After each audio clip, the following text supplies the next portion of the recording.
Welcome to the Great Detectives of Old Time Radio from Boise, Idaho. This is your host, Adam Graham. In a moment, we're going to get into this week's episode of Charlie Chan. And I want to encourage you to check out the Old Time Radio Snack Wagon, where we serve up helpings of old time radio goodness in snack-sized bites for your listening enjoyment. With 90 episodes in the can, we've done a little bit of everything. From family dramas to the sort of news and commentary that would be a precursor to Paul Harvey. Comedy and some really rare and interesting music. And if you subscribe to the podcast this summer, we'll be serving up some of our best episodes from our first season with our second helpings. Check it all out at snackwagon.net. Well, now, here is new developments and Cecile's story.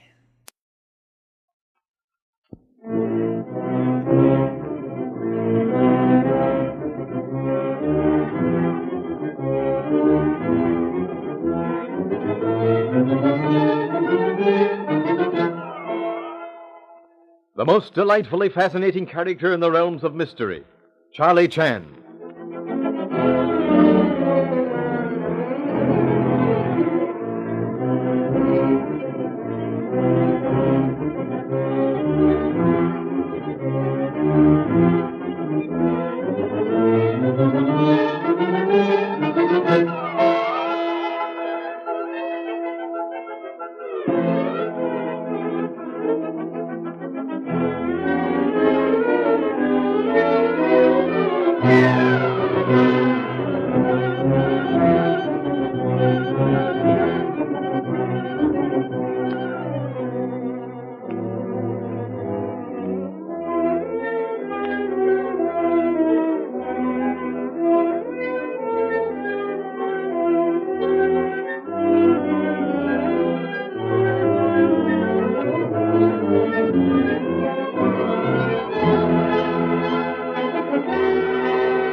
Never in his long career has Charlie Chan, the Honolulu detective, faced such a baffling mystery as that involving the murder of Ellen Landini and Dr. Swan at Pine View.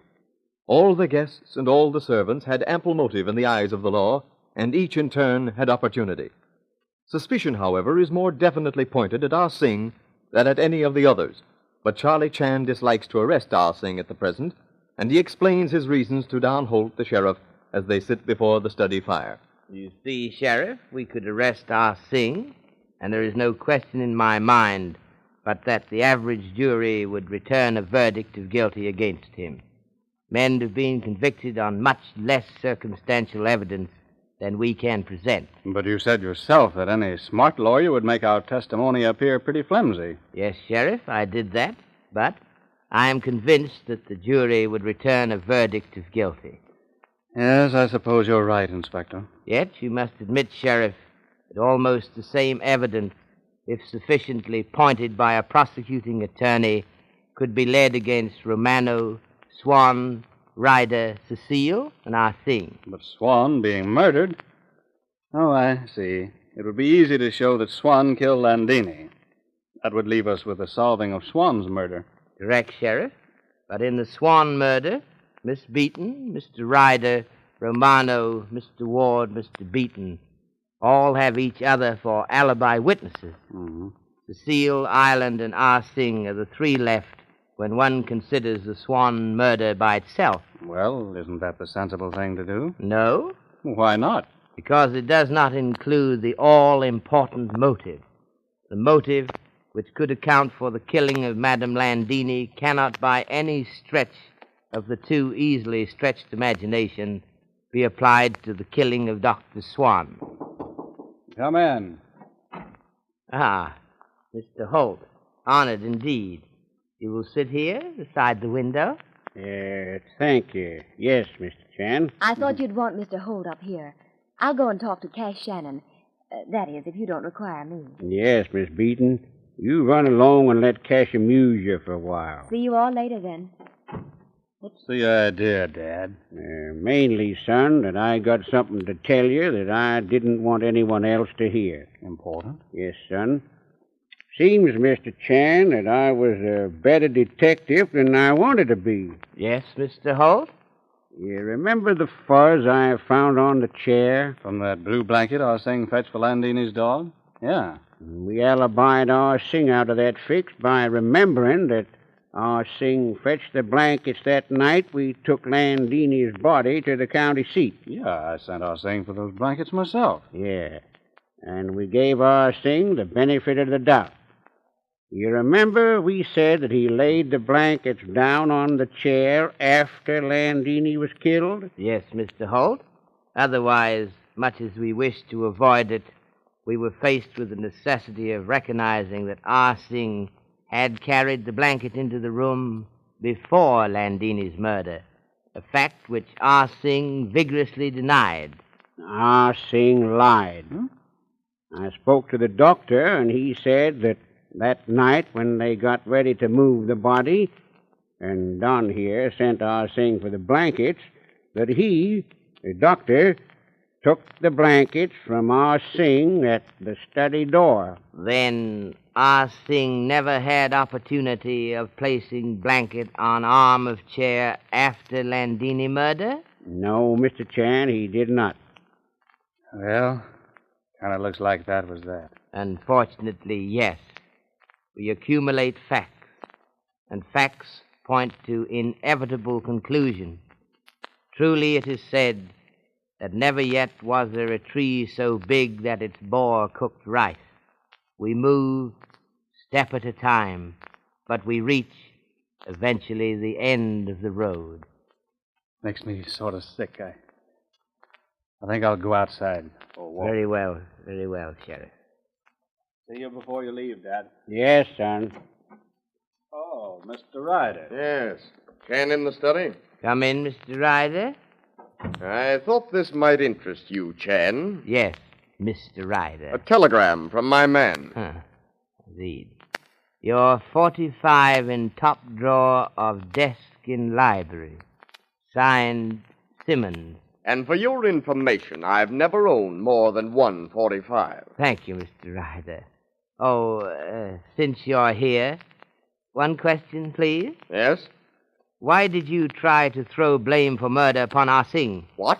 Why did you question Sheriff about fact of Ah Sing's glasses being broken?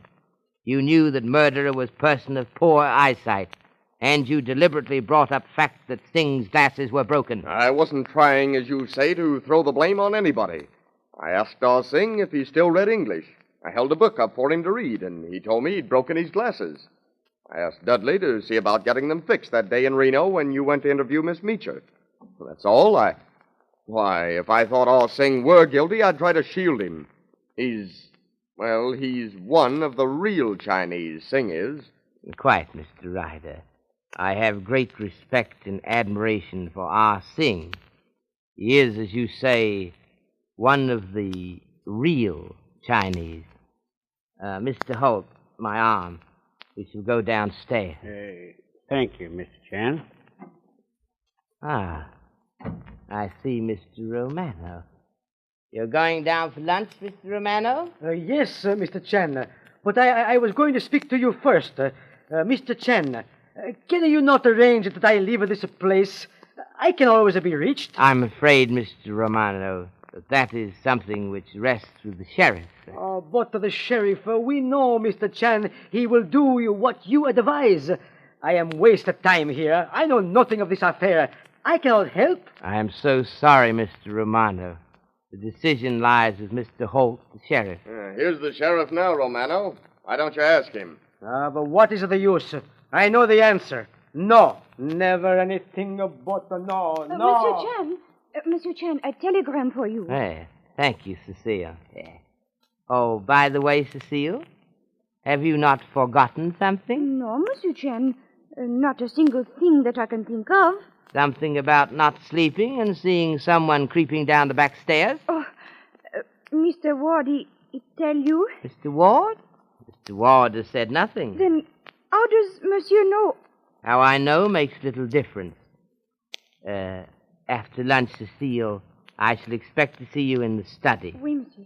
Be prepared to give me a complete explanation. That will be all. And thank you so much. Kind of took the wind out of our sails, that did, Mr. Chan. Yes, Mr. Holt, yes.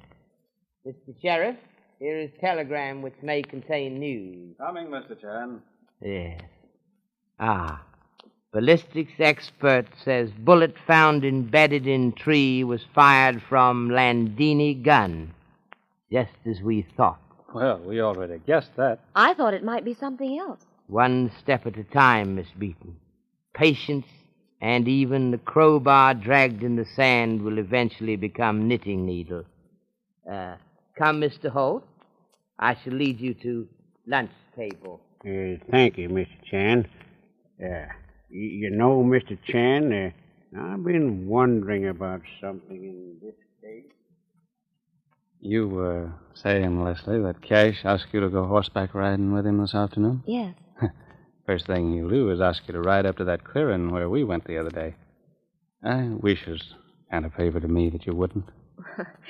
But what shall I tell Cash? Well, tell him you've been there already. Oh, but Cash isn't the sort to be put off with an excuse like that. Yeah, I know it, doggone it. I wish I could say things like I want to. You know, somehow, I just haven't got the words. Cash can say it. He'd more than likely tell you that you're the prettiest girl he's seen around these parts. He has? Already? Yes, several times. Yeah. Cash is a fast worker. He got engaged to 3 different girls last summer. You mean he's fickle? Well, you know those fellows that talk a lot. Yet, the strong, silent ones have their difficulties.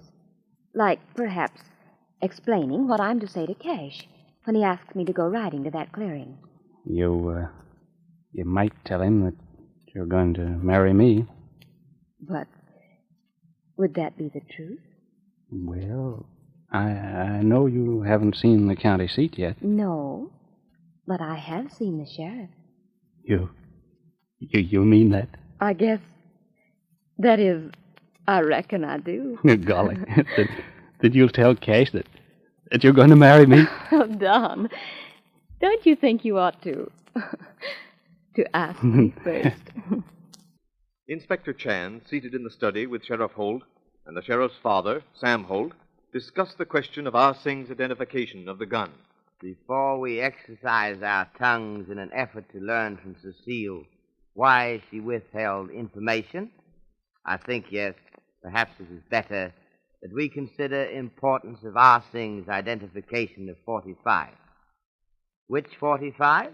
We are agreed he could not possibly have mistaken for Madame Landini. I've been thinking a good deal about that, Inspector, and, well, there's only one thing I can think of. Yes, Sheriff?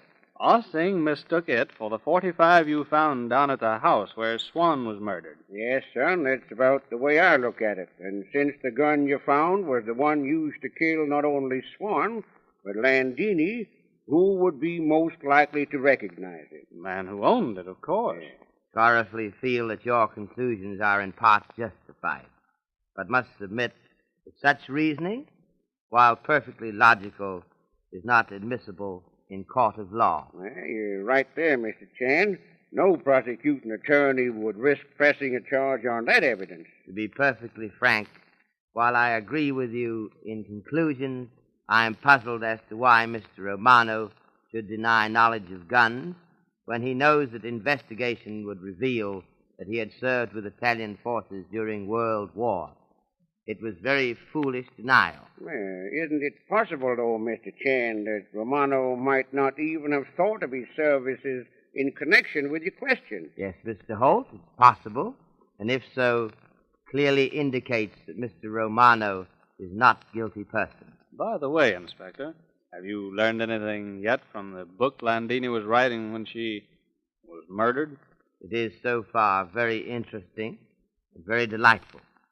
Landini appears from the pages of her book A very different person than one would gather from listening to comments of her various and varied husbands. I remember her when she first came here as the bride of Dudley Ward.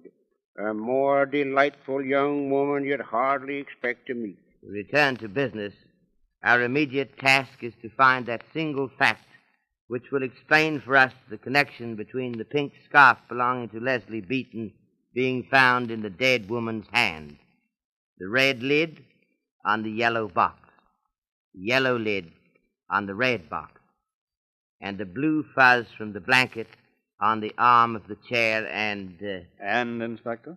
and Ah Sing's willingness, almost eagerness, to claim 45 as his, then his almost immediate denial. That's the part I don't get at all. Why should he claim it in the first place? Because he thought it was his? I don't think so. Not after the way he has consistently denied all the other things we charged him with. When one hunts the fox, it is well to attempt to think as the fox thinks. Let us place ourselves in the situation in which Ah Sing found himself when he saw 45 lying on top of death. Well, his first thought would be, well, they found the gun. And his next thought would be to deny that it was his gun, not to admit it. However, that is what Ah Sing did not do. What then was his reason? Suppose for a moment, if you please, that Ah Sing did not kill Landini. Then recognition of said gun as his would, in his eyes, in no way incriminate him, as he would be aware of fact that his gun had not been used at least to commit murder. And he might for a moment think that it had been discovered that his gun had been used to fire the misleading shot after Landini's death. But that's impossible, Dad. No one could mistake that 45 for that gun of Landini's. Yeah, but if Ah Sing didn't know anything about the affair at all, suppose he is innocent. He wouldn't know which gun was which. Correct, Mr. Holt. And do not forget, please, that Ah Sing did not examine 45 sufficiently closely to determine whether or not it had ever been fired. Then Ah Sing's recognition of that gun could be as much in his favor as it is against him. Quite so, Sheriff. But there is another explanation of Ah Sing's contradictory attitude. It could mean that Ah Sing went to the study. Come in, please. Sit down, Miss Beaton, please. Thank you. Sheriff, would you ask Cecile to step into study? Please. Also, Mr. Ryder. Surely. Thank you so much. You seem very serious, Mr. Chen. I am, Miss Beaton. I am going to ask of you a favor. Why, certainly, Mr. Chen.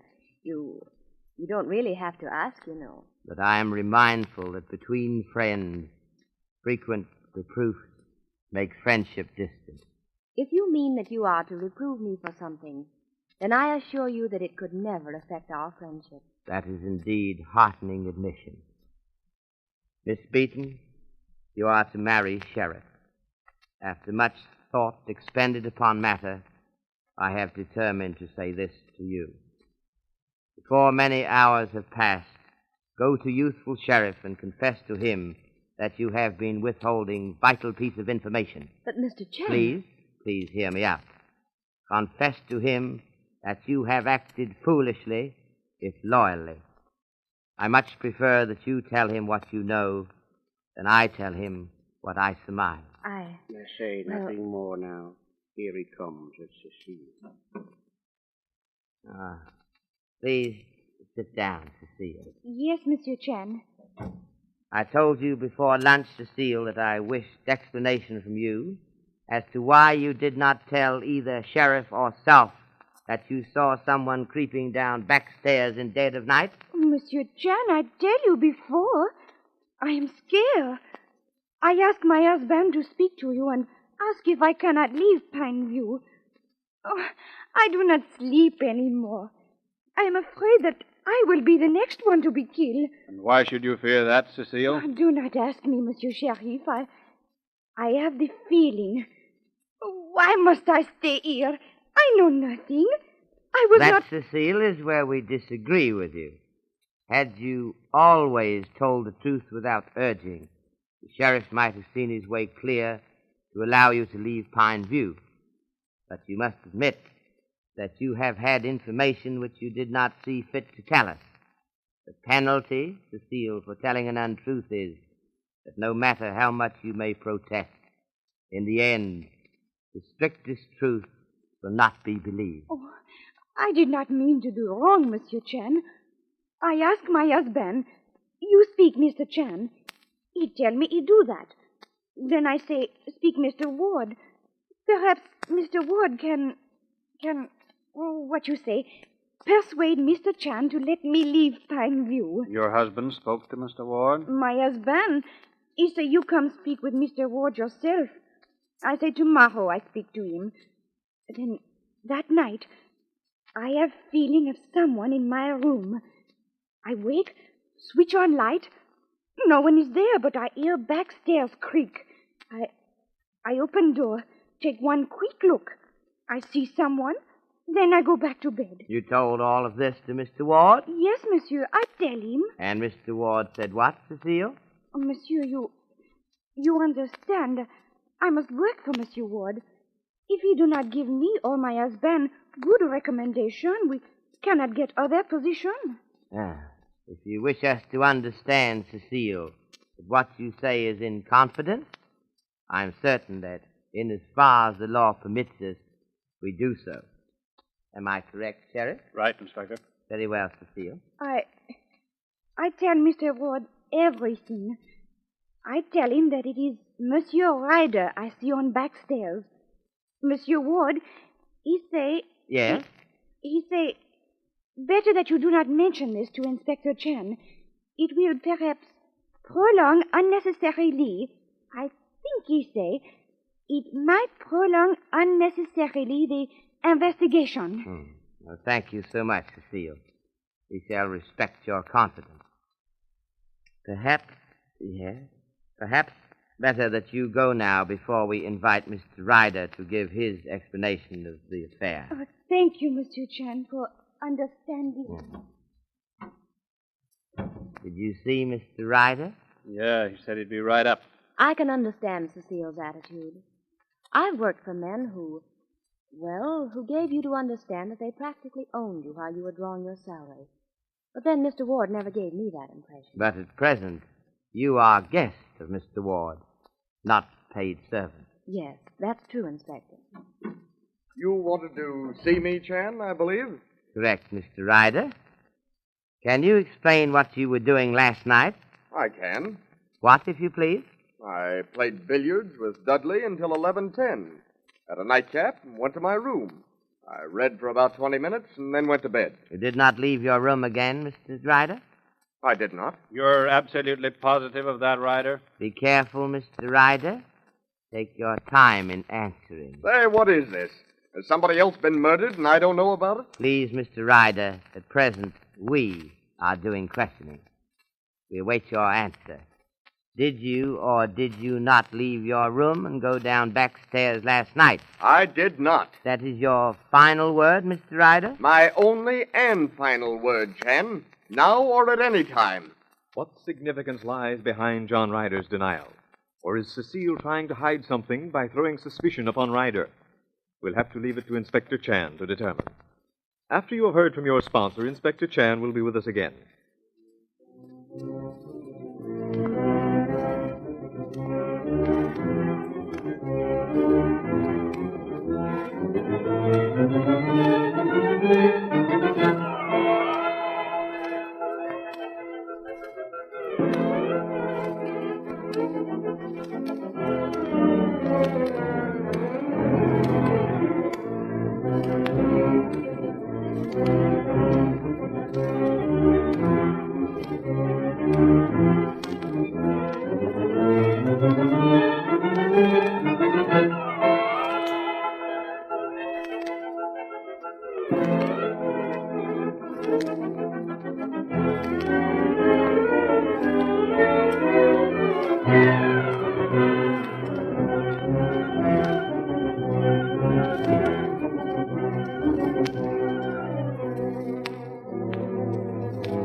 Mr. Chan.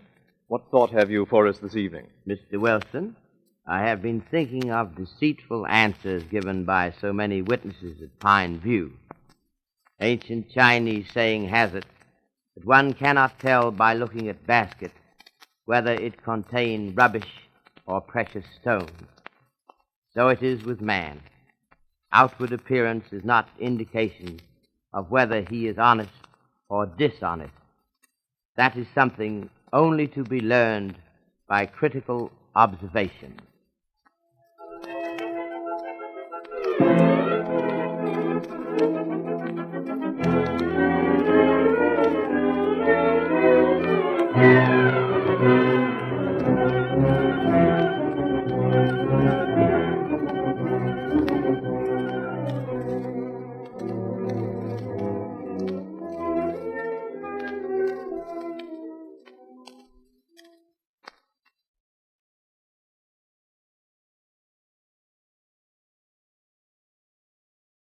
Welcome back. The case for prosecuting Ah Sing would lead to one of those tests where an unstoppable force meets an unmovable object, where the ability of juries to hand down convictions on the flimsiest of circumstantial evidence would run into the ability of wealthy people to hire high-priced lawyers who can get cases with solid evidence thrown out of court. I think the sheriff's proposal to Miss Beaton's a little premature, given that she still hasn't been cleared of wrongdoing, although I don't think there's much chance she did the murder.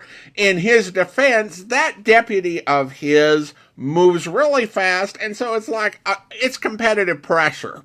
If you wait for all the niceties and proprieties, it's just not going to happen. So you got to pop the question before the other guy. But then, of course, you have Chan revealing that he'd surmised that she'd hidden a key fact. But because Charlie Chan's such a great guy, he's giving her a chance to make it right. I will say she's not alone in lying. And while I'm in sympathy with Inspector Chan's lecture to Cecile, the truth is that if Cecile had been telling the truth and been forthcoming, it'd be hard for Chan to know, because by my count, the only one in the house who has not been in some way trying to deceive Chan and the sheriff is Hugh Beaton. And we could still learn something about that. We have 7 parts of this serial to go. One thing I do think is kind of working against these lies is that there are so many lies going on that it's hard for at least some of the truth to not start to come out, and once you get some of the truth, then you tend to get all of the truth. Although Charlie Chan's not quite there yet.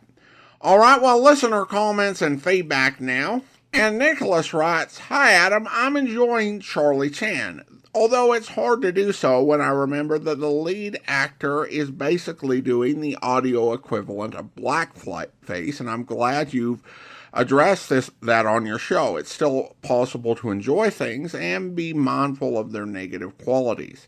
I have a little quibble about the show name, which shows up on the feed as Blind Man's Bluff. While that's a common enough pronunciation nowadays, the name was originally called Blind Man's Buff with no L, which is also how it is pronounced in the episode. Regarding the mystery, my theory is that everyone in the house, including the kindly old sheriff, teamed up to kill Landini, and Charlie Chan is the only one who wasn't in on it."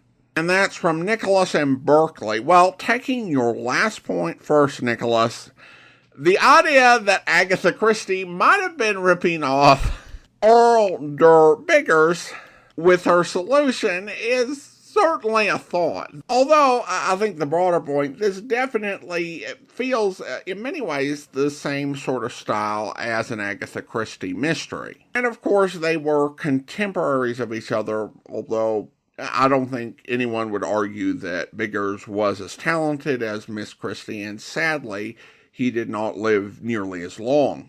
As to your first point, I think it is always a very difficult thing to evaluate older work by modern standards without understanding their context. Like, there is an entirely different conversation around, say, Al Jolson's use of blackface versus modern use of blackface. And I think there's an even bigger difference when it comes to Charlie Chan. And this serial may provide some of the best illustration of that. It is one of the earliest radio programs we played on this podcast, but without going over the top, it has probably had more discussion of racial issues than anything we've ever played, outside of some of the Superman versus the Klan stuff we played on the Old Time Radio Superman show. But that was after the Second World War. This is really unique stuff for the era. It has a lot of focus on how Charlie Chan feels about many of these racial issues. And this sort of place that he found himself not fully fitting in to either the typical Chinese or typical American world, and that sort of difficulty of identity. I mean, you don't really find those sort of discussions of the feelings and complex emotions of minority characters, particularly written by a white author. And what I like about the Landini murder case is it just does show all these facets to Chan's character as Biggers created him. And it illustrates why I think he remained so very popular for so many decades with so many people in the Chinese American community. Kay Luke, who played the number one son in the Charlie Chan films, said he was a Chinese hero, and certainly that's why Kay Luke was willing to play the character in the 70s animated series. But there are, more modern criticisms of Charlie Chan as a character, of the films, and certainly the casting choices. But I think it's possible to just acknowledge that, but still see what is really good and beautiful about the series and what made it popular and caused it to connect with audiences and causes it to connect to certain audiences to this day. As to the point about Blind Man's Buff, that's a fair point. And, I think that one thing that will happen is sometimes, particularly if something is slightly different, your mind, well, at least my mind, will go ahead and fill in the familiar phrase. And so I did not catch that, but a fair catch. I will say in terms of the title that we enter on Apple, I tend to stick to what the popularly accepted old-time radio community name for an episode is, because I'm not trying to add to the confusion that's out there, and particularly with something like Blind Man's Buff versus Blind Man's Bluff. That's why that'll end up that way in the title. But I appreciate the comments, and now it's time to thank our Patreon supporter of the day, and I want to thank Timothy, Patreon supporter since April 2022, currently supporting the podcast at the rookie level of $2 or more per month. Thanks so much for your support, Timothy. And that will do it for today. If you're enjoying the podcast, please follow us using your favorite podcast software. And if you're enjoying the podcast on YouTube, be sure to like the video, subscribe to the channel, and mark the notification bell. All those great things that help YouTube channels to grow.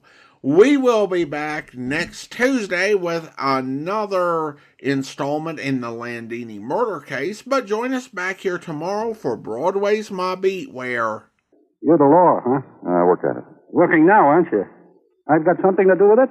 You got a fighter named Jack Jono? Ah, sweet kid. Sweet fighter, Danny. Fast. He'll come. He'll be there when he learns. He won't learn. He's dead. Oh, come on, Danny. Dead. Murdered in an alley.